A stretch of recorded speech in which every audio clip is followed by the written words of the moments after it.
Hello beautifuls, this is Aromie here and welcome back to Lucid9. We are here, I got a guide, so I'm happy. Anywho, the first answer is raw materials, strategic advantage, and new markets. And the next one is the theory that everything is opposite but complementary. Buddhism, I'm not even gonna read the freaking questions. Apparently there are different routes, but I'm not even gonna get there yet. There is a guy's good 100% in this game or whatever, which I didn't know because I didn't know how long this game was gonna be. But I'm not gonna follow that guide. I'm using this guide to just cheat on the questions. Studying? Who needs study? I got this in the bag. I glance around the classroom, gauging the reactions of my peers. They range from triumph to utter despair. Surprisingly, Yahiko is the fastest writer of them all, trumping even Elizabeth. Out of curiosity, steal a peek at his test. Name. Calling people names is rude. Date. I'm not dating anyone right now. Oh my god. List several ways the Russians prepared for the Cold War. They wore really big coats and took medicine every 6 hours. Describe how Hitler gained influence in Germany. They produced a lot of chocolate until they were the biggest candy factory in Asia. What the hell? Is he for real? What major event incited the Japanese capitalization during World War II? The nuclear bomb. Oh, he almost got this one right. Yahiko. Time for sign language. Your answer on question 3 is wrong. He grins and shoots me a thumbs up. What major event incited the Rego movie premiere? He raises his eyebrows at me. How's this? I nod encouragingly. Now his answers will look dumb. That's more consistent. He's so dumb. I return to my exam. The last question that remains is a long essay. Elaborate on one of the following historical themes with at least 3 specific examples from the covered material. Subjection of humanity. Economic inequality, wealth disparity. Role of religion in society. Well, this will be easy. I select the first option and start rambling about how everyone sucks and is unbelievably power hungry. It's the easiest way I've ever written. Easiest essay. I finish with plenty of time to spare. After I hand in my test, I take a moment to evaluate my surroundings. Oh, Yahiko's reached the essay. Perfect. He selected the second option, the economic gap between wealthy and poor. Let's take a look. I believe that the solution to all the conflicts and stuff between rich people and poor people is that they should try to understand each other. Like, rich people need to realize the hardships of the poor and try to do something about it. And the poor need to understand that not all rich people are the same. That's all he pens before he turns in his test. Seems good enough. He completely missed the point of the question, but that was an unusually sober answer considering he's, well, Yahiko. Right of my entertainment, I stare into space and think about nothing as classes continue on. When the lunch bell rings, everything seems to happen at once. Mizaki leaps to her feet, snatches up her backpack, and storms to the classroom door. I hurriedly tap her on the shoulder. Where are you off to? To track down Ryui, of course. You sound like you're stalking prey. Who says I'm not? And obviously, with no intention of slowing down, she barrels out of the room with a single purpose. As she does so, a group of girls race into the room, crowding around Elizabeth. Is this you, Elizabeth? You won the art contest. Gosh, is there anything you aren't good at? It's such an amazing painting. You're so cool. Elizabeth smiles at her groupies, unusually gentle. Thank you. She coughs delicately. Sorry, my throat is feeling a bit dry. Oh, stay right there. I'll get some tea for you. Hurry up, don't keep her waiting. Elizabeth smiles in appreciation as the groupie sprints out of the classroom. The whole display just makes me want to gag. Same. Then Masato comes roaring in. I cringe, expecting yet another sales pitch for the track team. But he crashes past me, grabbing one of my hapless classmates. You! Who, me? You started a bitter family feud, you ignorant whelp. But what? I've never seen you in my life. You mess with my little bro, you mess with me. Come here! Masato seizes the student's ear and drags him into the hallway, leaving a trail of gossiping students in his wake. You're weird. Never knew Masato had a little brother. See ya, dude. What? Where are you going? To see applicants for Amazing Club, of course. You interested in joining? No. It's called the Happy Club. Sadly, I'm very glad that I have other plans. Have fun with that. He only beams. I will. And with that, he promptly disappears. Now it's oddly hectic for an ordinary school day. Well, at least it's convenient now that I'm left to my own devices. Alright, Akira, it's time to have a few words with you. I entered the cafeteria with laser focus, searching for the familiar head of blonde hair. I vaguely noticed Yukiko gesturing exaggeratedly to a few skeptical students, but I passed over them. After a few moments of circling the cafeteria, I still haven't caught sight of the intended target. Supperoni, Sarge! I quickly whip around and come face to face with the object of the search, a bright-eyed girl bubbling with energy, as demonstrated by her tendency to bounce on the balls of feet. Hey, Akira! It's been a while, Sarge! I can't help but sigh. I can sense that the ensuing conversation will be a very long and difficult one. My name isn't Sarge. I never said it was. Then why do you keep calling me Sarge? Because Sarge is short for sergeant. She stops as if that's an adequate explanation. And I'm hungry, so let's get some food. She skips to the buffet table to swipe her card. This girl, it's impossible to get a straight answer out of her. Akira is an interesting case. She and Ryui joined drama club last year. That's how they became friends. Or so they claim. It didn't take long for them to become close, and this year they're rooming together. Akira, well, if I had to describe her, I'd say she's free-spirited, doing her own thing, off in her own world. She doesn't really associate with us. Much. Just Ryui. She's a bit eccentric, though, I suppose in a refreshing way. I suppose. I don't know. When we've gotten our food, Akira makes her way to an obscure corner of the cafeteria and digs to her bag, pulling out a green and white plaid blanket with a flourish. I present to you Annette Diana Hellison. I don't know how to read Roman numerals. X is... I don't know what X is. B is 5? 4? I know the 2/2. I crane my neck, trying to peek into her bag. Where? Here! She shakes the blanket. The blanket? Oh, don't be rude. How would you feel if Annette Diana Hellison, whatever, called you, I guess, I'm gonna say 8, called you the human all the time? Use her name. I'm not going through all that effort just to spare the feelings of an inanimate object. She frowns at me, but gently lays a blanket on the floor. Don't come crying of Annette Diana Hellison. Exacts retribution on you for the grave insult you just made. I'm sure I'll live. Why are you putting her on the floor? We're not eating outside. Akira only shrugs and settles on the blanket. A few students in the background sends us bewildered glances. Why don't we just sit at a table? Why don't we just sit on the ground? Chairs are meant to be sat on. So is the ground. What? Fine, you sit on the ground, I'll sit at the table. Akira sighs and obligingly stuffs Annette Diana Hellison back into her bag. You know, Ryui and I are like peas in a pod. You're like this awkward leaf that's growing really far down the stem. I see it all the time, but we never actually hang out. That's not really fair. You choose not to hang out with us. On a second thought, I'm not sure if I'd be able to handle Akira on a daily basis. Oh, Sarge, I never said it was your fault. Right. I gather myself as Akira takes a seat beside me and starts to dig in. The ankle incident, just ask her about the ankle incident, and this whole nightmare will be over. Something interesting happened today. Did you pretend that you were a cross-dressing duchess? What? Guess not. Too bad. That would have definitely been interesting.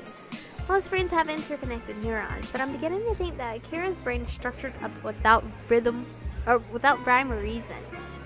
No, Ryui tripped and injured her ankle. Oh no! Well, I don't think she actually injured it. She was running around on it just a few minutes later. Did you carry her? Yeah. Piggyback? Why does that matter? Oh, the healing power of true love. How I envy your bond. You see, love is like antidepressants with herbal infusions. Most of the time, people just get involved so that they feel good, regardless of the actual result. But sometimes, if your bond is truly deep, it can actually physically heal you. Only sometimes, though. Like maybe less than 0.0016%. I carried her bridal style, actually. Bridal style? 10 times the healing power! 10 times the bond! Like a covalent bond, or ionic, depending on the properties.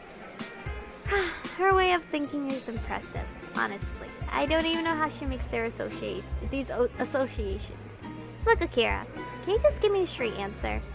The angle of an answer is irrelevant, since an answer is an abstract concept and therefore is not subject to angles in the first place. Right. Did you have anything to do with really pretending to injure her ankle? I plead the 5th. Isn't that American? Alright. I plead the 38th. I can only sigh at this. Akira definitely had something to do with it. If past examples are anything to go by, she probably formed an elaborate plan and managed to convince Ryui to go along with it. Look, I know Ryui's friend, but stop trying to matchmake us. Honestly, it's getting a little annoying. Just like how you pretend that you don't notice Ryui's feelings. I take back everything I said about Akira being refreshing. She isn't refreshing at all, she's a meddler. Look, it isn't exactly your business. Can you stay out of it? Oh, but it is my business, more than you might think. That sounds ominous. Still, it'll end up hurting Ryui. Do you want that? Why would Ryui get hurt? Just let me deal with it, okay? It's already complicated enough. It doesn't have to be. This is just too much trouble. Look, Akira, what you're doing will only end up hurting Ryui. If you just want to bug me, that's fine, but leave Ryui out of it. I scoop up my dishes and leave the table before she has a chance to speak. Maybe it's rude, but I'm not encouraging any delusional fantasies regarding Ryui and... I mean, he's just being honest. I head back to the classroom, spending the rest of my lunch period half-heartedly studying. Afternoon classes pass by uneventfully. Elizabeth seems to be in a good mood from the praise of her groupies. She completely ignores me instead of hassling me. Good. Yahiko is unusually quiet, even Mizaki's all but silent.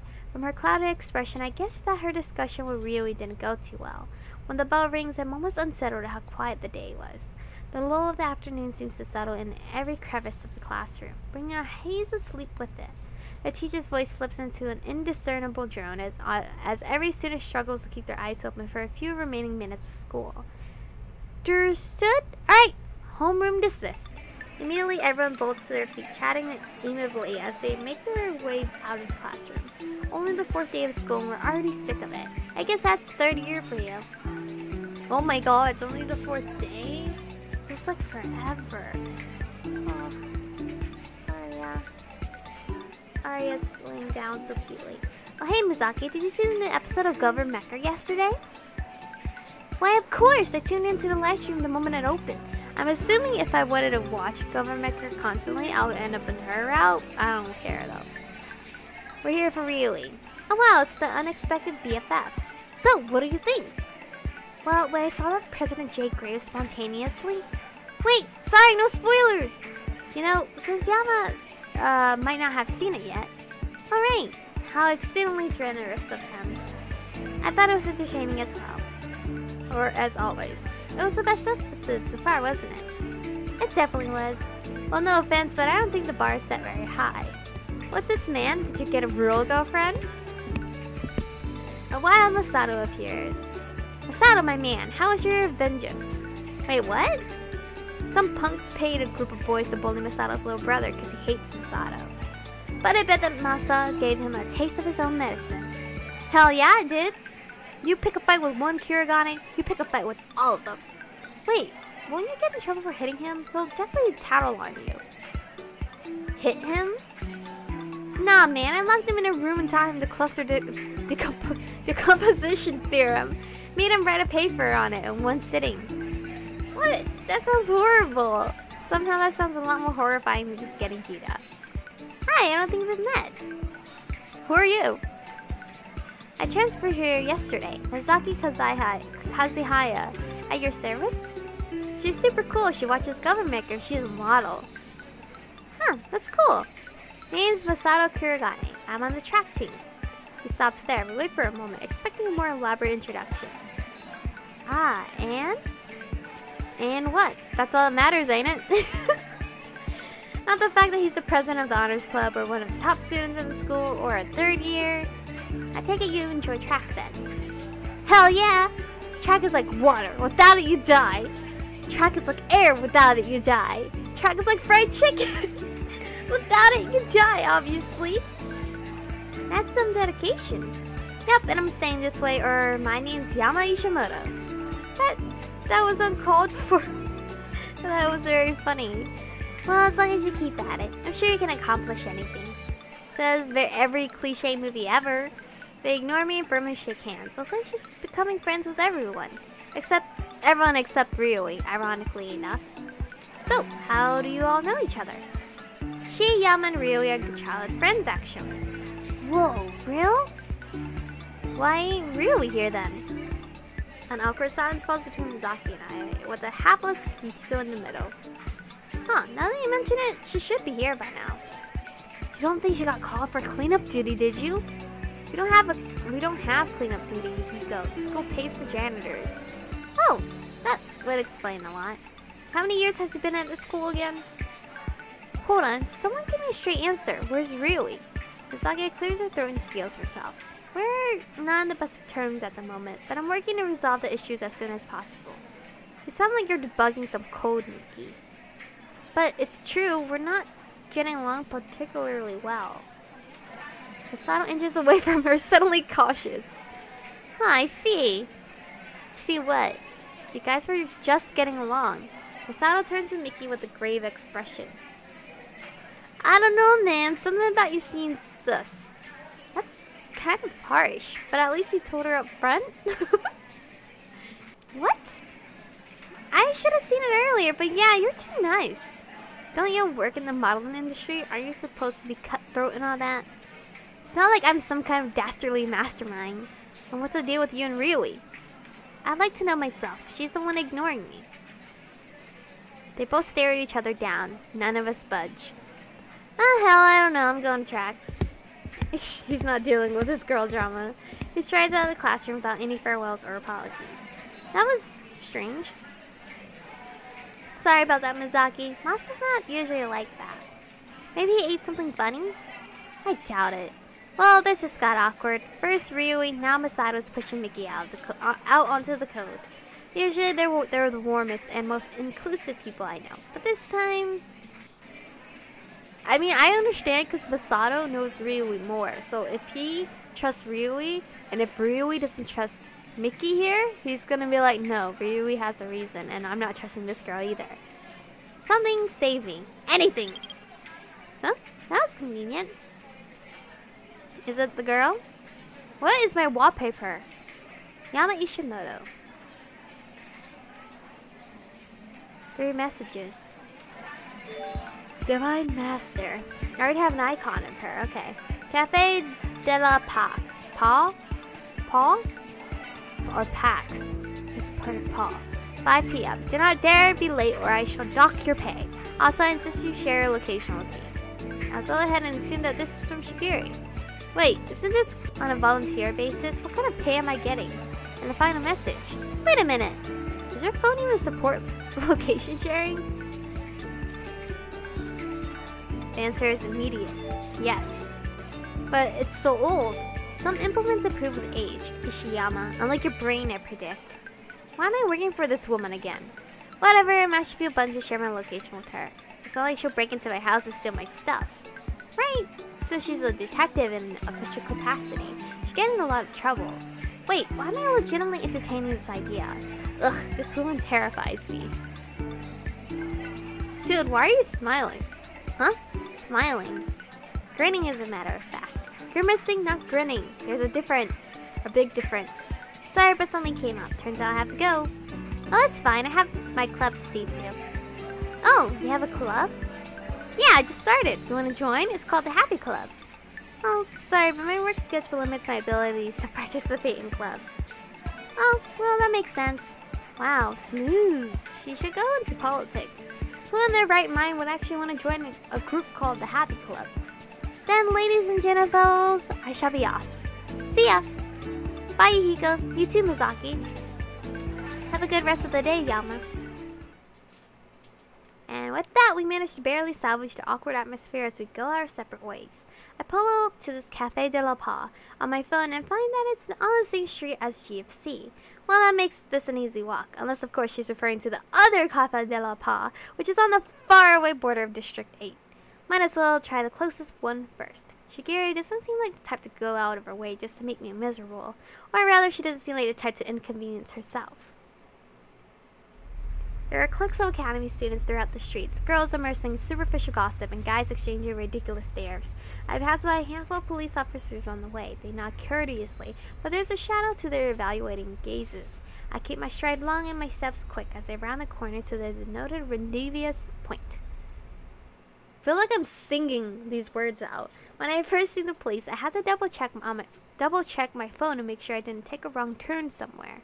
By the quaint, lovely name, I was expecting some charming variation of the polished, established Buckstar Coffee House. Instead, I met with the definition of modest, chip paint, dusty windows, and a swaying sign with 3 broken letters.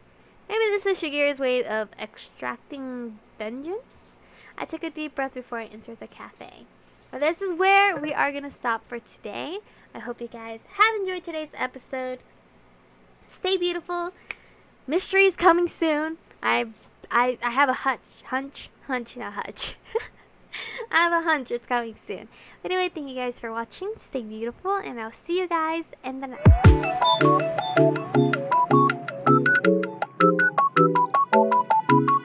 one.